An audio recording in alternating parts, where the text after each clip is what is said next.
We all know we're mostly water, right? But have you ever stopped to think about where all that water actually is? Well, today we're going on a journey. We're going to map out the body's internal ocean, charting exactly where it all goes and the critical jobs it's doing. So let's start with that big number. You're about 60% water. But where is it all, really? It's a fundamental question of our own biology.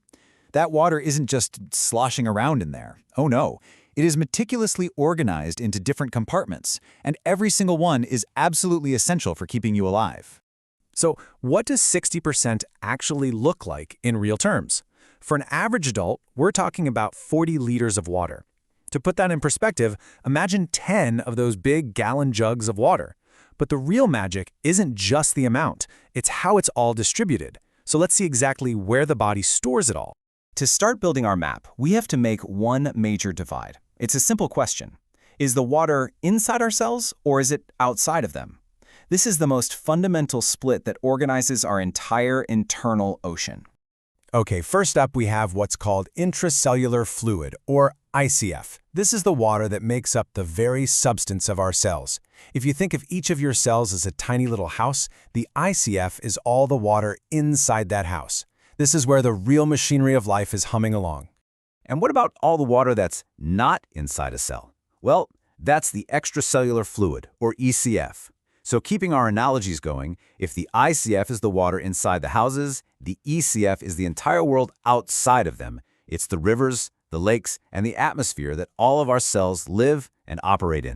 And check out how this split actually plays out. A full 55% of our body's water, that's a whopping 22 liters, is locked away inside our cells. The other 45% makes up that environment outside of them. So what does that mean? It means most of our water is actually working from the inside out. So we know our cells hold most of the water. But what about that other 45%? This is where things get really interesting. Let's take a closer look and explore the complex world that exists outside the cells. Right. So that 18 liters of extracellular fluid, it's not just one big puddle. It's actually a pretty complex mix of several different fluids. And as you can see, the vast majority of it, a full 12 liters, is something called interstitial fluid. So what is this interstitial fluid? Well, it's the water that fills all those tiny microscopic spaces between our cells. You could think of it as the body's groundwater. It directly bathes the cells, delivering nutrients and carrying away waste. It's their local neighborhood.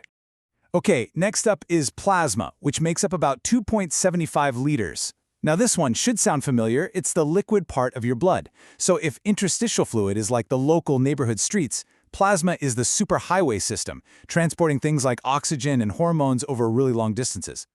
That leaves us with that final category, other fluids, which account for about 3.25 liters.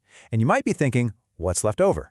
Well, this isn't just some random liquid. It's a fascinating collection of highly specialized fluids that have very, very important jobs. Yeah, these are known as transcellular fluids, and they're found in very specific, isolated compartments.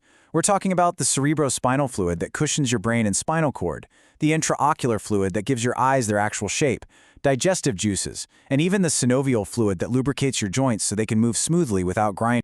So we've seen all the individual parts. We've explored all the different neighborhoods. Now let's put it all together into one complete map of our body's amazing internal ocean. And there it is, the complete system, all working in perfect harmony. You can see the large intracellular compartment on one side, and on the other, the extracellular fluid, all broken down into that interstitial fluid, the plasma in our blood, and those specialized fluids, all constantly exchanging substances to keep the entire system running just right. You know, this whole complex distribution isn't random at all. It's a precisely regulated and carefully balanced ocean that's happening inside you, right now. Each compartment has the exact amount and type of fluid that it needs for your cells to live, to breathe, and to function properly. And this leaves us with a final and pretty crucial thought. Our entire health depends on maintaining the precise volume and composition of these fluid compartments. So the ultimate question isn't just where the water is, but what happens to our bodies when this perfect, delicate balance gets thrown off.